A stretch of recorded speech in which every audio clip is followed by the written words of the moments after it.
My name is Starr. I am Pascua, Yaqui, Indian tribe of Tucson, Arizona. The necklace that I'm gonna make is very similar to these. This one I actually made one for myself and one for my mom. When I make something, I like to have the other half of it. If I'm making my daughter something, I have the other one. Go ahead and get your needle, and we're going to start our pattern. So with you, you're going to start grabbing on. Beading is part of our culture, and because it's part of our culture, we've always seen beadwork being done. If it's cold outside, then you stay inside and you bead. If it's hot outside, you stay inside and you bead. So it just all depends on where you're at and what the projects are.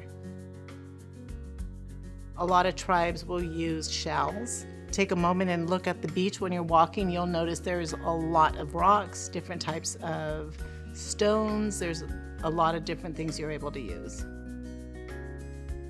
The fundamental idea in learning mathematics is being able to describe and extend and generalize patterns. And when we look at the necklace in particular, we see the symmetry. We're starting with this central piece in the necklace, and then we're building out the pattern. But then when they move on to the earrings, we also see that whatever pattern they had in the one earring, they then have to repeat that same pattern in that second earring. Certain tribes will have certain numbers and patterns and materials that they use. These ones are actually bone. There's silver beads on there just to hold it all together, and then there's also the size 6 regular bead. And then the bottom part could just be whatever you need it to be, whatever you want it to be. When you're the artist, you get to create whatever your little heart desires. On yours, you have red, so let's do 2 reds, maybe a white in between. That would look nice. Let's try that. Now do the other one. Students come in with such rich cultural and familial experiences that are just embedded with really rich mathematics that we need to honor and build on in the classroom. To learn patterns, kids just need continual experience playing with concrete objects. So the more students can play with things, move things around, it's just a process of building experience. So with those, you could do it one of 2 ways. Perfect. Yes. In early stages, it's as simple as like recognizing the 5 on a die or playing dominoes and not needing to count the pips one by one because you start to recognize number and quantity. I do have one auntie. Her name is Carol Charging Thunder. She was always been my inspiration for my beadwork.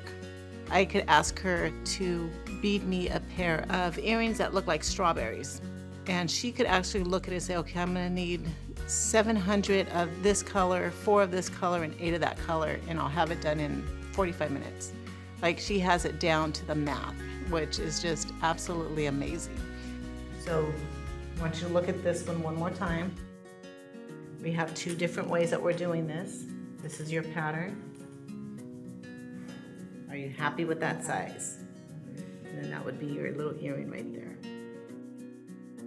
Starr's aunt, she's had so much experience with this beading that when she sees these very intricate patterns, she can make a really accurate estimate on how many beads are needed. So they've developed those ways of like thinking about, it could be based on the structure. I'm going to estimate there's about roughly blank rows of this color. So sometimes they also have these different benchmarks and they're comparing it to something else.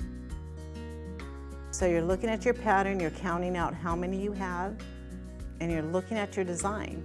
Is that the design you want? And with your design that you're doing, you're also keeping in mind a good spirit. Happy thoughts.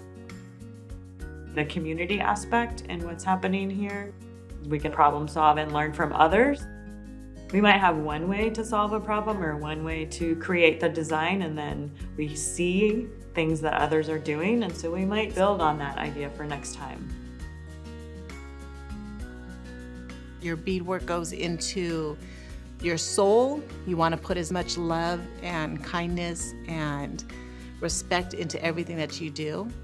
And that way, when I hand it over to somebody, it's being made with love. My daughter, someone will say, oh, what a great necklace. And she'll smile and say, my mama made it. And I love when she does that.